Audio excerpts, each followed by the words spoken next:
Karnataka police ने इतवार को मकतूल बजरंग दल कारकुन हर्षा नागराज की बहन अश्विनी और 10-15 दीगर के खिलाफ शिमोगा कस्बे में फसादात और एक कार में तोड़फोड़ के इल्ज़ाम में मुकदमा दर्ज किया है। शिमोगा में सावरकर साम्राज्य नामी एक तकरीब का इनेकाद किया गया, जिसमें अमीर अहमद सर्कल से कल्पना केरी तक एक बाइक रैली भी निकाली गई। सैयद्स रेसिडेंस पर पहुंचकर इस रैली ने जय श्री राम के नारे लगाने शुरू कर दिए और घर के सामने खड़ी उनकी कार की तोड़फोड़ भी की। ये मुकदमा 49 साला सैयद परवीज़ की शिकायत पर दर्ज किया गया है, जो कि एक उस्ताद हैं। दोडपीट पुलिस ने ताज़रात हिंद की कई दफ़ात के तहत मुकदमा दर्ज किया है।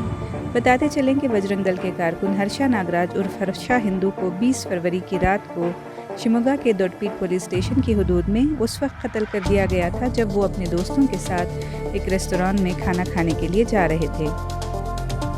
रियासती पुलिस ने इस मामले में 10 से ज़ायद लोगों को गिरफ्तार किया था और बाद में तहकीकात नेशनल इन्वेस्टिगेशन एजेंसी NIA को सौंप दी गई थी। इसी ताल्लुक़ से 2 अलग अलग वाक़यात में 2 लोगों पर मुबैना तौर पर हमले के बाद कशीदगी का माहौल है। मुतासरीन में से प्रकाश ने दावा किया है कि हमलावर मोटरसाइकिल पर सवार थे और RSS मुखालिफ नारे लगाते हुए हिंदुत्व कारकुनों के खिलाफ तबसरे कर रहे थे।